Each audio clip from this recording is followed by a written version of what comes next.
Yes, hello everyone. Hello, sir. As you know, my name is Shivam Agarwal. ठीक है. और last Sunday एक meeting रखी थी हमने. कुछ लोग लास्ट संडे में भी थे और कुछ लोग नए हैं. ठीक है. सबसे पहले शॉर्ट में बता देता हूँ. एक आपने देखा होगा, जैसे सीरियल देखते हो तो रिकेप दिखाते हैं. 1 मिनट में दिखाते हैं कि लास्ट संडे में क्या हुआ. ठीक है. तो लास्ट संडे में हमने एक मीटिंग ऑर्गेनाइज की थी जिसमें हमने एक एनजीओ की नींव रखी है. और एनजीओ जो है, एनजीओ कोई ना कोई काम होता है, सोशल काम होता है. तो एनजीओ में हमने इसमें काम करना है एजुकेशन को लेकर. एजुकेशन के कुछ हमें लेवल को बढ़ाना है. एजुकेशन का लेवल दिन ब दिन घटता जा रहा है. हालांकि माँ बाप जो होते हैं, पेरेंट्स जो होते हैं, वो बच्चों को दिन ब दिन चाहते हैं और बेहतर पढ़ाना और बेहतर पैसे, मतलब जितना उनका बजट नहीं है उससे ज्यादा वो खर्च करने की सोच लेते हैं अपने बच्चों के ऊपर. कहीं ना कहीं या तो बच्चा अनअवेयर है, बच्चे को पता ही नहीं है कि हमें स्टडी करनी है और करनी है तो किस तरह करनी है, और इंटर में हमें क्या सब्जेक्ट होने चाहिए, क्या नहीं होने चाहिए, हमें आगे ये करना है तो हमें इस चीज की स्टडी भी साथ में लेकर चलना है. बच्चे को कहीं ना कहीं पता ही नहीं होता है. मतलब लाइक 80% बच्चों को पता ही नहीं होता है. वो इंटर कर लेते हैं, इंटर करने के बाद पूछते हैं क्या करूँ मैं, जबकि उन्हें पता पहले ही होना चाहिए. 8th पास करते समय उन्हें पता होना चाहिए कि मुझे करना क्या है इंटर बाद. उसी हिसाब से इंटर में सब्जेक्ट लेने हैं, उसी हिसाब से उसे आगे चलना है, अपनी स्टडी लेके चलना है. ऐसे हो सकता है कि इंटर में उसके सब्जेक्ट ये हों, लेकिन उसे एक एक्स्ट्रा सब्जेक्ट की तैयारी करनी चाहिए साथ में, क्योंकि मुझे 12th के बाद ये करना है साहब. ठीक है. लेकिन बच्चे 80% बच्चे अनअवेयर होते हैं. अनअवेयर होने की वजह क्या है? उसकी वजह सिर्फ और सिर्फ एक ही होती है कि उनके पेरेंट्स को पता नहीं होता है कि, या उनके पेरेंट्स इतना पढ़े लिखे नहीं होते हैं कि वो अपने बच्चों को गाइड कर सकें. भाई बच्चों को सबसे ज्यादा गाइड पेरेंट्स ही कर सकते हैं. अगर पेरेंट्स पढ़े लिखे नहीं है या प्रॉपर वे में पढ़े लिखे नहीं है, सिर्फ उनके पास डिग्री है, तो फिर वो अपने बच्चों को गाइड नहीं कर पाते कि हमें किस तरह से क्या सब्जेक्ट्स लेने हैं, क्या हमें करना है, किस तरह से स्टडी करनी है, कहाँ पढ़ने जाना है, कहाँ पढ़ने नहीं जाना है. ऐसा होता है कि पेरेंट्स को पता ही नहीं होता है कि हमारा बच्चा कोचिंग जा कहाँ रहा है, किसके संरक्षण में वो पढ़ रहा है, कौन पढ़ा रहा है, उन्हें पता ही नहीं होता. बस उन्हें बता दी पापा मैंने एक कोचिंग वहां लगा ली है, एक शिवम सर है, एक अभिषेक सर है, एक मयंक सर है. ठीक है, मैं 3 जगह आ रही हूँ. हाँ ठीक है बेटा, चला जाए. तेरी सहेली भी जा रही है, तेरे दोस्त भी जा रहे हैं, जा रहे हैं, चला जाए. क्योंकि उन्हें खुद नॉलेज नहीं है तो वो पूछ भी नहीं सकते. मैंने लास्ट संडे में ही बताया था कि मेरी मम्मी खुद 4th क्लास पास है, क्योंकि उस स्कूल में 5th है या 4th है, क्योंकि उस विलेज में जहां वो रहती थी वहां केवल 5th तक ही स्कूल था, उसका स्कूल ही नहीं था. और गांव से बाहर वो भेजते नहीं थे, तो वो केवल वहीं तक पढ़ी लिखी है, 5वीं तक. हिंदी पढ़ लेती हैं, हिंदी लिख लेती हैं. तो होता क्या था, जब हम स्कूल से आते थे तो वो हमसे पूछते थे कि भाई हाँ स्कूल गए, बोले हाँ. एग्जाम चल रहा है, बोले हाँ. पूछती जरूर थी, उनका मन था कि कहीं ना कहीं मेरे बच्चे पढ़ जाए, लेकिन वो कभी भी एग्जाम पेपर देख नहीं पाई कि इसमें कितना तुमने किया है, क्योंकि उन्हें खुद ही नहीं पता, तो पूछेंगे. तो सबसे पहली चीज है अनअवेयर, कि हमारे पेरेंट्स अनअवेयर हैं या स्टूडेंट्स जो है वो खुद अनअवेयर, उन्हें पता ही नहीं कि हमें करना क्या है, किस फील्ड में करना है और क्या करना है, और क्या करने के साथ साथ हम क्या और भी कर सकते हैं, बैकअप क्या हो सकता है हमारा. अगर हम जो करना चाह रहे हैं, सपोज मैं ये करना चाह रहा हूँ, एसएससी क्लियर करना चाह रहा हूँ, तो इसके साथ में मैं और किस चीज की स्टडी कर सकता हूँ. कहीं ना कहीं हम अनअवेयर हैं. और एक दूसरी चीज है, हम 2 चीज को लेकर काम करना है. सबसे पहली चीज अनअवेयरनेस, कि हमें लोगों को अवेयर करना है कि तुम्हें करना क्या है. ठीक है. और अनअवेयर जो है लोग, उन्हें हमें जागरूक करना, अवेयर करना है. तो वो कौन करेगा? वो हम में से ही कुछ लोग करेंगे, जो जिस फील्ड का होगा, जो हमसे जुड़ेगा. दूसरी चीज है कि हम जो गरीब बच्चे हैं जो पढ़ना चाह रहे हैं लेकिन उनके पास पैसे नहीं है, हम कहीं ना कहीं उनकी भी मदद करेंगे. हम कर सकते हैं, उनकी पैसे से भी कर सकते हैं, उन्हें फ्री कोचिंग देके भी कर सकते हैं, और उन्हें बुक्स वगैरह प्रोवाइड करा के भी दे सकते हैं. जैसे कि आपको पता होगा, मैंने लाइब्रेरी खोली है. कुछ लोग मतलब लाइक 95% लोग बहुत अप्रिशिएट करते हैं कि भाई आपने बहुत अच्छा काम करा, बहुत अच्छा काम करा, बहुत अप्रिशिएट करते हैं और मुझे बहुत ही अच्छा लगता है. और कुछ लोग 20% लोग ऐसे भी हैं जो अपने घर से एक्स्ट्रा बुक्स होती हैं वो निकाल के दे जाते हैं, जो लोग अप्रिशिएट कर रहे हैं उनमें से. कहीं ना कहीं 5% लोग ऐसे भी हैं जो ये कहते हैं मुझसे, भाई तुम्हारा क्या फायदा है, कहीं ना कहीं तुम्हारा कोई ना कोई फायदा होगा. ठीक है.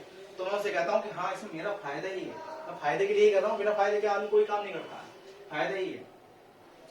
सबसे पहली बात कि जो लोग मुझसे पुराने से जुड़े, बहुत प्यार से जुड़े हुए हैं, जैसे कि तुम दोनों और तुम. ठीक है, तुम तो बहुत प्यार से जुड़े हुए हो.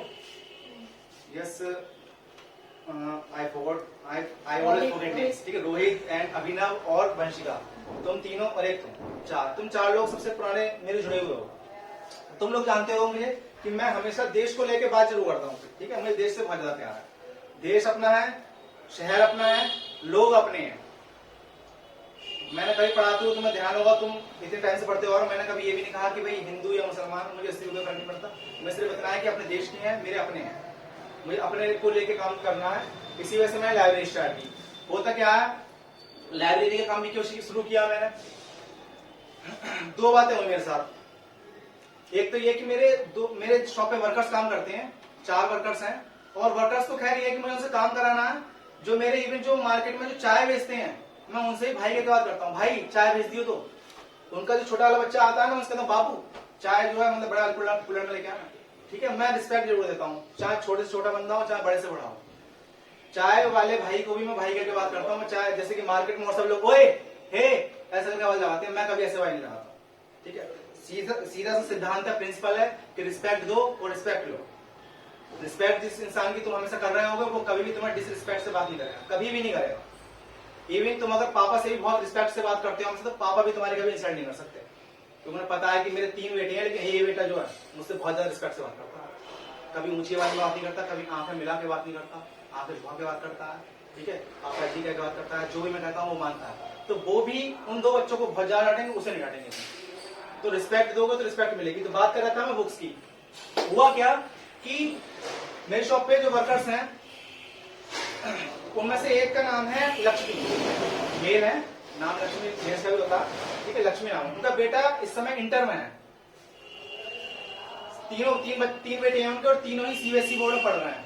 हालांकि वो ज्यादा पैसे कमाते नहीं है, लेकिन उनकी इच्छा है कि मैं अपने बच्चों को कुछ बना दूं। इस वजह से वो दिन रात मेहनत करते रहते हैं। अब होता क्या है, स्कूल में उनसे कहा जाता है कि बुक्स तुम्हें यहीं से ही खरीदनी है। स्कूल में ये कर दिया कि बुक्स तुम्हें यहीं से ही खरीदनी है, ये बुक्स जो है नाम लिख दिया, ये बुक्स तुम्हें यहीं मिलेंगी, कहीं और से लेके नहीं आनी है। तो मुझे एक तो बहुत बुरा रूल लगा कि स्कूल में तुम बुक्स बेचने का काम कर रहे हो, तुम्हें दुकान खोलनी है। दूसरे वर्कर हैं, उनके बच्चे भी छोटे हैं। तो वो मुझसे 5 दिन से एक ही बात कह रहे थे कि भैया, शिवम भैया, मैंने कहा, बोले भैया बुक्स इतने की आ रही है, 2000 रुपए की बुक्स आ रही है एक बच्चे की, मैं क्या कहूँ। तो मुझे लगा कि मैंने कहीं ना कहीं यार बुक्स तो बहुत लोगों को पढ़ी होंगी, किसी से मालूम करो। बोले भैया कहाँ जाके मालूम करो। बोले आप किसी से मालूम कर लेना। तो मैंने मालूम करने के लिए मैंने एक स्टेटस लगाया कि मैंने किसी पे इस क्लास की बुक्स हो तो वो मुझे प्रोवाइड करा दें। तो मैंने कहा यार बुक्स केवल इसी क्लास की क्यों मंगाई यहाँ, जब तुम पे एक्स्ट्रा रखी है तो सभी क्लास की क्यों मंगा रही यहाँ। तो ये मुझे एक आइडिया है कहीं ना कहीं कि एक लाइब्रेरी स्टार्ट करते हैं। तो दैट इज हाउ, इस तरह से मैंने जो है लाइब्रेरी की स्टार्टिंग की है। और इवन मतलब बहुत बच्चे बुक्स ऐसे ले जा चुके हैं, तो मुझे बड़ी खुशी होती है कि उनका काम बिना पैसों के चले। ये तो ही लाइब्रेरी स्टार्ट। अब बात आगे करते हैं। बात यह है कि भाई लाइब्रेरी ही खाली बुक्स ही प्रोवाइड करा दी हमने, और बुक्स में वही तो प्रोवाइड करा दूंगा जो मेरे पर हैं। जो बुक्स मेरे पर नहीं है उन्हें कैसे प्रोवाइड करा दूंगा मैं। सपोज एक बच्चे को मैंने बुक्स प्रोवाइड करा भी दी, फिर दूसरा बच्चा आएगा, तीसरा बच्चा आएगा, मैं कितने बच्चों तक की हेल्प कर सकता हूँ, क्योंकि मुझे खुद को भी देखना है। मैं भी मिडिल क्लास से बिलोंग करता हूँ। कभी मेरा एक समय था जब मैं लो क्लास से बिलोंग करता था, आज मैं मिडिल क्लास में पहुंच गया हूँ। एक दिन मुझे बिलीव है कि मैं हाई स्टेटस में ही पहुंचूंगा, ठीक है, मेरा पूरा बिलीव है। तो बात कर रहे हैं बुक्स की। तो बुक्स मैंने कहा यार मैं कहाँ तक हेल्प कर पाऊंगा। तो मुझे कहीं ना कहीं एक आइडिया आया। एक दिन मैं बात कर रहा था उज्जवल से, तो उज्जवल के पास ही बैठ के, तो मुझे कहीं ना कहीं हम दोनों एक आइडिया आया हमें कि क्यों ना एक एनजीओ टाइप स्टार्ट करें जिसमें हम एजुकेशन को लेके काम करें। अब एजुकेशन को लेके काम करना है तो एजुकेशन की फील्ड में जब हम काम करना है, हम कितना रुपया इकट्ठा कर सकते हैं हम दोनों मिलकर। तो क्यों ना हमने कुछ ऐसे लोग जोड़े जाए जो खुद भी देश के प्रति समर्पित हों और कुछ एजुकेशन की फील्ड में करना चाहते हैं। हाँ, एक बहुत छोटा सा पार्ट उन्हें अपने इनकम का देना पड़ सकता है, देना पड़ेगा, क्योंकि अगर कुछ हेल्प करनी है तो कुछ तो खर्च करना पड़ेगा। क्योंकि भिखारी भी आएगा तुम्हारी शॉप पे, तुम्हारे घर पर, तो 1-2 रुपए आटा चीनी तुम देते ही होगे, ठीक है। ऐसा भी हो सकता है कि उसके पास घर पे लाखों रुपए रखे हों, लेकिन उसने भीख मांगने काम स्टार्ट करा, भीख मांग रहा, तुम भीख दे रहे हो। तुम्हें लगता है साहब भीख देने से मेरे कुछ पाप धुल जाएंगे और मेरे साथ अच्छा होगा आगे। लेकिन ऐसा भी हो सकता है कि तुम्हारी भीख देनी भी बेकार जा रही हो, क्योंकि उसे जरूरत ही नहीं है, उसका सिर्फ काम बन गया अब, और उसके बाद लाखों रुपए हैं। अभी इसी केस में एक बुढ़िया मरी थी, भिखारन थी वो, तो उसका जब घर में जब पुलिस गई, बदबू आ रही थी, कोई था ही नहीं उसका, तो घर में जब उसके पूरा उसकी डेड बॉडी निकाली और जब उसका घर पूरा देखा गया, तो उसके एक घर के कॉर्नर में लगभग 2.5 लाख रुपए निकले थे। 2.5 लाख रुपए। रेजगारी और नोट मिला के 2.5 लाख रुपए निकले थे। उसे नीड ही नहीं थी पैसों की, लेकिन उसका काम बन गया था। डेली का जो हमारा रूटीन होता है कि मैं सुबह उठना है, फ्रेश होना है, वॉक पे जाना है, नहाना है, धोना है, ठीक है, फिर जो भी खाना खाना है, पढ़ना है, ऐसे इसका रूटीन बन गया भीख मांगने का। तो उसे नीड ही नहीं थी। तो कहीं ना कहीं जिन लोगों ने उसे भीख दी होगी वो उसके पैसे सब बेकार है, ठीक है। तो हमें पैसा वहां देना। मैं कभी शॉप पे भिखारी को भीख नहीं देता हूँ, कभी मैं आज तक नहीं दिया मैंने। इवन छोटा बच्चा भी आ जाएगा ना, इतना सा बच्चा भी, अभी मैं कहीं जा रहा था तो एक छोटी सी बच्ची थी इतनी बड़ी, और उसकी गोद में एक इतना सा बच्चा लेके और भीख मांग रही थी। कटोरा हाथ में था उसका, कटोरा ऐसे तुमने देखो फिल्मों में देखा होगा, ऐसे कटोरा, ठीक है। तो इवन मैंने उसे भी भीख नहीं दी, क्योंकि भीख देना कहीं ना कहीं गलत है। भीख देने की वजह से ही वो बच्चे पकड़े जाते हैं, घरों से उठाए जाते हैं और उन्हें भिखारी बनाया जाता है। तुम अगर उन्हें भीख देना बंद कर दो तो लोग उन्हें उठाना बंद कर दें घर से। अच्छे अच्छे घरों के बच्चे तक उठा लिए जाते हैं और भिखारी बना दिया जाता है उन्हें। यहाँ काम है बाहर मुंबई वगैरह में, तुम जब किसी सिग्नल पर रुकोगे तो हजारों बच्चे तुम्हें ऐसे मिलेंगे जो घरों से उठा लिए गए होंगे सिर्फ भीख मांगने के लिए। तो कहीं ना कहीं मैं इस फील्ड में बिल्कुल काम नहीं करता, मैं बिल्कुल उन्हें सहारा नहीं देता कि वो आगे इस काम को बढ़ाए। तो बात कर रहा है एजुकेशन की, तो हमें लोगों को अवेयर करना है कि भाई एजुकेशन की फील्ड में हमें आगे बढ़ना है। हमें अपने देश को आगे बढ़ाना, अपने शहर को आगे बढ़ाना, अपने शहर के लोगों को आगे बढ़ाना, खुद भी आगे बढ़ना। सबसे पहली बात कि अगर हम किसी को आगे बढ़ाना है तो हम खुद कहीं ना कहीं इतनी आगे बढ़ जाएंगे कि तुम विश्वास नहीं कर सकते। तुम मेहनत करके जितनी आगे बढ़ोगे ना, दूसरों की हेल्प करके उससे तेजी से आगे बढ़ सकते हो। अपने आप तुम्हारी हेल्प होगी। तुम एक बार करके देखो, तुम एक बार आगे आके देखो। इवन मैं खुद को देखता हूँ कि मैं कल क्या था और मैं आज क्या हूँ। मैंने लास्ट वीडियो में बताया था, लास्ट संडे बताया था कि एक समय ऐसा भी था जब खाने तक को नहीं था हम पे, ठीक है, पहनने को नहीं था, भूखे सोते थे, लेकिन आज बहुत कुछ है। तो हेल्प करने का एक बस जज्बा होना चाहिए। पैसे कोई बहुत बड़ी चीज नहीं है, पैसे नहीं भी होंगे तब भी बस तुम साथ देना मेरा, हम इसको आगे जाके दिखाएंगे। अब हाँ, सबसे पहले एक चीज और कि जैसे हमें किसी की हेल्प करनी है तो हम हेल्प तभी कर पाएंगे जब हम खुद में कुछ कैपेबल होंगे। तो सबसे पहली बात कि हमें खुद को भी बनाना है, ठीक है। खुद को बनाने के लिए जब इस संगठन से जुड़ ही जाओगे, जब हम सबसे जुड़ ही जाओगे, हम सब एक दिन 100 होंगे, 200 होंगे, 1000 होंगे। सपोज तुमने कोई शॉप खोली, सपोज कि भाई जीतू ने कोई शॉप खोली, हम अपने 1000 मेंबर से कहते हैं कि भाई हजारों लोग, भाई तुम आज मेरी बात ध्यान सुनो, तुम्हें अब ये प्रोडक्ट, हमारी टीम का एक मेंबर है, इसने काम स्टार्ट किया, तुम्हें ये प्रोडक्ट सिर्फ यहीं से ही खरीदना है, चंदोसी में तुम्हें खरीदना है तो सिर्फ इसी शॉप से खरीदना है, कहीं और से खरीदना नहीं, ठीक है। हमने कहीं ना कहीं जीतू को आगे बढ़ाया, क्योंकि जीतू ने हमारे संगठन को आगे बढ़ाया तो हमने जीतू को आगे बढ़ाया। तो इस फील्ड में कहीं ना कहीं जैसे वंशिका ने कहा कि भाई मुझे इस फील्ड, मुझे भाई इस चीज की नॉलेज चाहिए, मुझे इस चीज की कोचिंग चाहिए, लेकिन लगभग इसमें 1 लाख रुपए खर्चा आ रहा है। अब क्योंकि हमारे पास 10,000 मेंबर जुड़ चुके हैं, तो हम कहीं ना कहीं जब हम और की बच्चों की हेल्प कर रहे हैं, हम उनकी 100 रुपए, 150 रुपए से हेल्प कर रहे हैं, 200 रुपए से कर रहे हैं, 1000 रुपए से कर रहे हैं, तो हम वंशिका क्यों नहीं कर सकते 1 लाख रुपए से? क्योंकि हमारी टीम का मेंबर है ये। काम कितना भी बड़े से बड़ा हो, तुम अगर एक हो तो काम आसान हो जाएगा, ठीक है। बूंद बूंद से ही घड़ा बढ़ता है। तो सबसे पहली बात है कि हमें खुद कैपेबल होना है। एक बात ध्यान आती है कि वो चिराग क्या रोशन करेगा जो खुद ही बुझ बुझ कर जल रहा हो। जो चिराग खुद ही बुझ बुझ के जल रहा है वो दूसरों को रोशन क्या करेगा। तो पहले खुद को रोशन करना है, पहले खुद को अच्छे से जलाना है, अपने आप को कैपेबल बनाना है कि हमें आगे इस फील्ड में कुछ करना है। एक फिल्म और देखी थी, उसका एक डायलॉग याद आता है कि जो पत्थर, छेनी और हथौड़े की मार से डर जाए वो कभी अच्छी मूर्त नहीं बन सकता। I forgot the name of the movie. Yes, Sooryavansham, ठीक है। सूर्यवंशम में कहा था कि जो पत्थर, छेनी, हथौड़े की मार से डर जाए वो कभी अच्छी मूर्त नहीं बन सकता। तो उसमें ये भी बताया था शायद कि माँ बाप की जो गालियां होती है, माँ बाप की जो डांट होती है, वो एक छेनी हथौड़े की तरह होती है, लेकिन वो आपको अच्छी मूर्त बनाने में हेल्प कर रहे होते हैं। तो हमें जो है वर्क करना है इस पर, हमें अपने आप को भी आगे बढ़ाना है, हमें गलत बातों से दूर रहना है। देखो आगे बढ़ना है, एक तो यह है कि हमें आगे बढ़ना है, एक है हमें देश का भी ध्यान रखना है कि देश को भी, देश हमारा है, हमें देश को आगे बढ़ाना है। तो सबसे पहली बात कि हमें अपने आप को गलत बातों से हटा के हमें एक सही डायरेक्शन में लाना है। हमारा जो भी एम है, स्टडी को लेके एम है, ठीक है, उस पर कॉन्सेंट्रेट करना है, उस पर वर्क करना है। प्लस अपने वीक का, अपने 1 घंटे का, सॉरी 1 हफ्ते का, 1 सप्ताह का 1 घंटा यहाँ पर देना, ठीक है। अगर नहीं आ सकते कभी तो वो भी कोई प्रॉब्लम नहीं है। और मैंने इसका चार्ज भी बताया था आपको, इस संगठन से जोड़ने का चार्ज 50 रुपीज पर मंथ है, 50 रुपीज पर मंथ आपको इसमें देना है, जिसमें जो हमारा फंड होगा वो सबके सामने होगा, वो ट्रांसपेरेंट होगा। ट्रांसपेरेंट से मतलब है कि उसका सब पूरा कोई भी लेखा जोखा देख सकता है कि कितना रुपया आया और कहाँ खर्च हुआ। पहली बात तो है कि जो भी खर्च होगा वो सब मैं वीडियो बना के अपलोड करूंगा कि ये खर्चा हुआ है यहाँ पर, ठीक है। और सब कैपेबल होंगे, कोई भी कभी भी पूछ सकता है कि कितना फंडिंग है, रजिस्टर में दिखाओ भाई कितने लोग अभी तक पे कर चुके हैं, ठीक है। सब कुछ ट्रांसपेरेंट होगा, सब कुछ पारदर्शी होगा। तो 50 रुपीज पर मंथ हमें देना है और हमें इसमें ऐड होना है। इस संगठन की मैं शुरुआत लास्ट संडे में की थी, ठीक है। उस समय 8 मेंबर ऐड भी हो गए थे इससे, और कुछ मेंबर्स अभी what village do you know, Kashipur में भी इनके कुछ मेंबर्स इन्होंने कर लिए हैं, लेकिन अभी उन्हें ऐड नहीं किया है। उसकी वजह यह है कि मैं भी बरेली वाला जो है, एक फ्रेंड है मेरा बरेली वाला, तो उसने भी जो है कुछ मेंबर्स वहां पे ओरल बता दिया उन्होंने, लेकिन ऐड नहीं किया है। बाहर के लोग अभी हम ऐड नहीं कर रहे हैं, क्योंकि बाहर के लोग से हम नहीं चाह रहे कि हम पैसे जो है वो कैश में लें।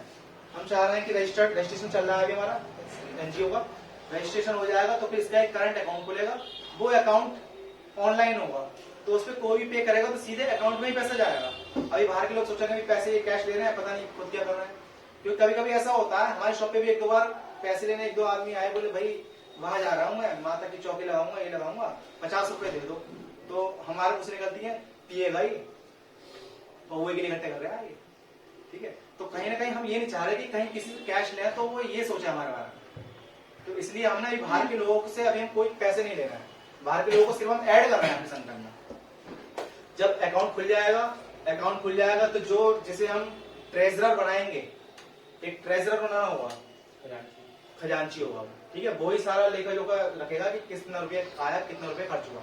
और कभी भी कोई भी मेंबर ग्रुप का उससे पूछ सकता है भाई कितना रुपया आया, कितना रुपया खर्च हुआ, सब हमें दिखाओ, तो उसको वो दिखाना होगा लिखित में कि देखो इतना रुपया यहाँ से आया, इतने मंथ में, पहले मंथ में इतने लोग जुड़े थे, सेकंड मंथ में इतने लोग जुड़े, सब मिला के इतना इकट्ठा हुआ और इतना हमने खर्च कर दिया। इतना हमने उस स्कूल में 2 बच्चे हैं उनको हमने बुक्स का और पूरे साल की फीस का हमने स्कूल में जमा कर दिया, उसे अब खर्च करने की जरूरत नहीं। जिस बच्चे के ऊपर भी खर्च किया जाएगा, पहले उसका सर्वे करने के लिए जो टीम के मेंबर जो 2-4 चाहेंगे वो जाके उसके घर पे जाके बात कर सकते हैं, ठीक है। जब लगेगा कि हाँ इस बच्चे को वाकई में नीड है, इस बच्चे के जो पेरेंट्स हैं वो कमा नहीं पा रहे हैं पैसे, ठीक है, तब हम उस बच्चे की हेल्प करेंगे। उस बच्चे का पूरा पढ़ाई खर्चा, पूरे साल का खर्चा भी हम स्कूल में जमा कर सकते हैं। भैया स्कूल में इस बच्चे से पूरे साल की कोई फीस मत मांगो, इसकी पूरे साल का खर्चा हमने ही दे दिया, तो वो खर्चा वहीं से निकलेगा उस फंडिंग में से, उस अकाउंट में से, ठीक है। इस तरह से हमें काम करना है, ये हमारा पूरा मोटो है, मैंने आपको बता दिया। अब इस पे मैं कुछ शब्द कहना चाहते हैं उज्जवल को मैं स्टेज पे आमंत्रित करता हूँ, प्लीज कर।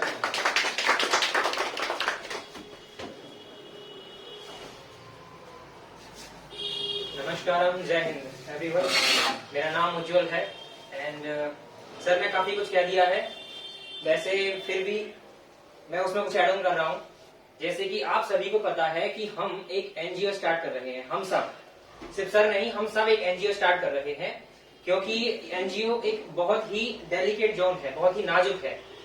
ये किसी एक की बस की बात नहीं है, इसमें हर किसी को जुड़ना पड़ेगा, हर एक को, नॉट मतलब सिर्फ चंदोसी से ही नहीं, हर जोन से, हर गांव से, हर शहर से, इसमें हर किसी को जुड़ना पड़ेगा।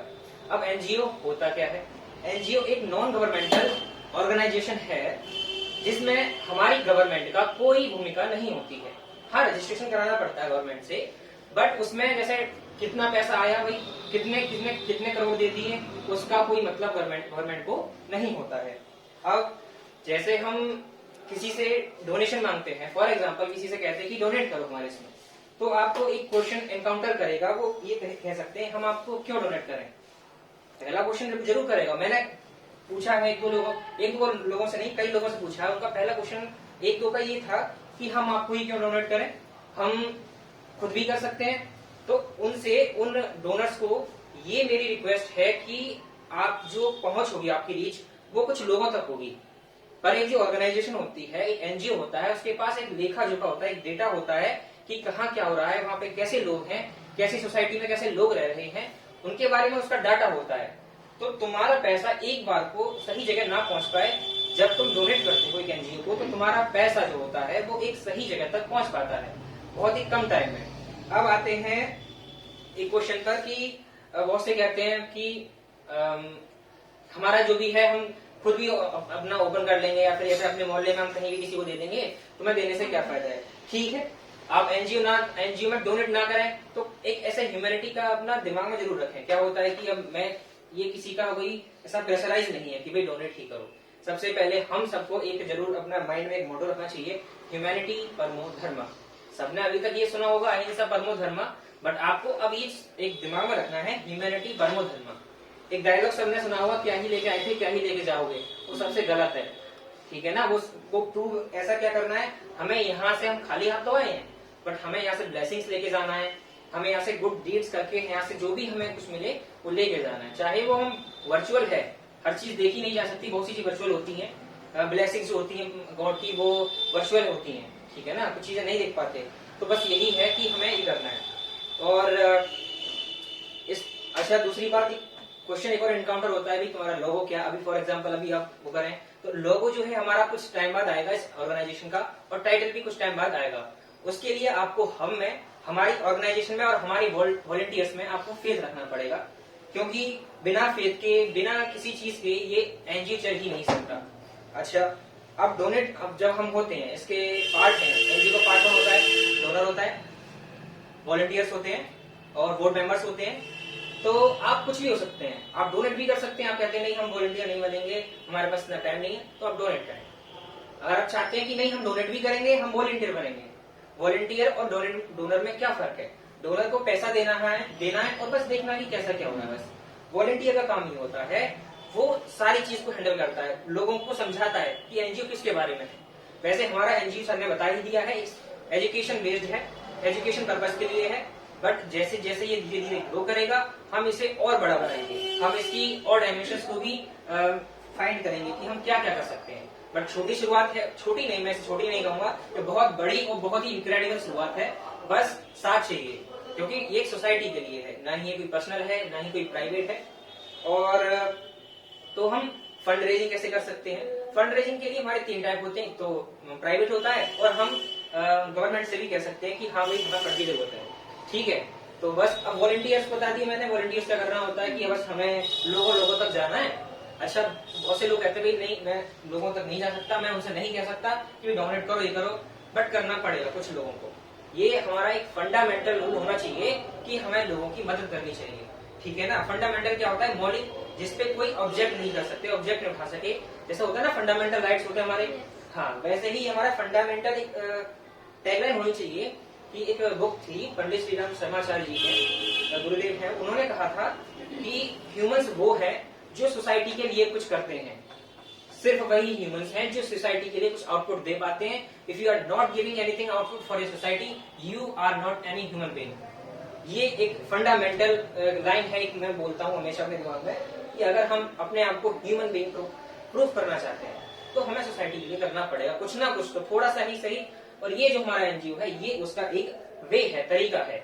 बहुत से लोग होते हैं बिजी होते हैं, नहीं कर पाते हैं, तो वो यहाँ है, इसे देखें, अपना इसे समझें, अगर लगता है सही तो उसे और दिन तक अपना डोनेट नहीं करना, पर इसे जोड़ो तो सही, कम से कम इसे जोड़ोगे, पहचानोगे तो एक हेल्प कर पाओगे। ठीक है, तो बस तुम्हें यही करना है, जो लोगों को बस बताना है कि इसके बारे में अवेयर करना है, एजुकेशन के बारे में अवेयर करना है। अच्छा, सर ने बता दिया कि कैसे कैसे क्या करना है। एक इंसिडेंट बताता हूँ, जब हम यहाँ आए थे, सर ने मेरा एडमिशन कराया था आरआरटी में, तो वहां उसका ना पैसे बहुत थे, बहुत ज्यादा, मतलब जो हम सोच के आए थे उससे ज्यादा बहुत थे। हमने सोचा होगा कि इतने में हो जाएगा, उसके वो 3 गुना था वो उसका, वो पैसे थे। तो मम्मी पापा ने हमारे ने अरेंज तो करा दी कैसे भी कहीं से, वो हमें क्या पता, उन्होंने अपने कर दी कहीं से अरेंज, वो उन्हें पता, वो मुझे पता है उन्होंने कहीं और से अरेंज करे हैं। तो हमने फिर उस टाइम में सोचा कि हम तो लोन लेके ही पढ़ाई कर रहे हैं, तो ऐसा बच्चे बहुत होंगे कि हमें आर के स्कूल में पढ़ना है, बहुत ही प्रेस्टिजियस स्कूल है, उसका नाम, उसकी जो रेपुटेशन है बहुत है, और हर बच्चे का उसमें पढ़ने का मन होता है। मेरे गांव के बच्चे थे, पढ़ने का मन होता है उनका भी, बट वो नहीं ले पाते एडमिशन, बस जस्ट बिकॉज ऑफ फीस। तो हमने सोचा कि क्यों ना एक ऐसा एनजीओ हो जो स्कूल्स में एडमिशन कराए, लोन लेने की जरूरत ना पड़े लोगों को, है ना। एजुकेशन लोन लेते हैं, क्या पता नहीं, डेफिनेटली हमारा जो एनजीओ होगा एक दिन ऐसा होगा जो लोगों को एजुकेशन लोन लेने की जरूरत ही ना पड़े। आज की तारीख में इंजीनियरिंग करनी हो, एजुकेशन लोन लो, कुछ ऐसा कुछ बड़े स्कूल में जाना हो, एजुकेशन लोन लो, पढ़ने की नहीं जरूरत। अगर एजुकेशन एनजीओ हो तो है, बहुत कम है। मैं जैसे हम इंस्पायर हो सकते हैं, जैसे मैं इंस्पायर होता हूँ। मेरे एक सीनियर हैं, उनका नाम है दानियल काजी। उन्होंने एनजीओ खोला है हेल्पिंग हैंड्स। एनजीओ नहीं है शायद, मुझे कंफर्म नहीं है, एनजीओ है, एक ग्रुप है। वो एक मतलब सोसाइटी के लिए हेल्प करते हैं, किसी की शादी कराना है, किसी को राशन चाहिए, इस टाइप से उन्होंने। तो मुझे वहां से इंस्पिरेशन मिलती है। मेरे कुछ और मैं जैसे कुछ एनजीओ के कनेक्ट में हूँ, जैसे एक एनजीओ है हेल्प देम फाउंडेशन है और एनिमल एड है। तो मुझे वहां से इंस्पिरेशन मिली थी, इसीलिए हमने और शिवम सर ने ये डिस्कस करा कि हाँ ऐसा कुछ हमें करना चाहिए एजुकेशन के क्षेत्र में। हाँ, हमने देखा कि एनिमल्स के लिए भी बहुत से एनजीओ हैं, इसके लिए भी है, एजुकेशन के लिए है। तो ऐसा नहीं है कि हमारे एरिया में नहीं है, जो हमें देखने को मिलता है। तो हर कैटेगरी के मतलब जो भी लोग हैं पढ़ पाए, इसे देख पाए और इसका लाभ ले पाए, ये हमारा उद्देश्य है और मैं यही एंड करता हूँ। And thank you for coming here all of you. And उन सब लोगों को देखने के लिए बहुत बहुत थैंक यू जो इस वीडियो को यहाँ तक देखा है। थैंक यू एंड जय हिंद।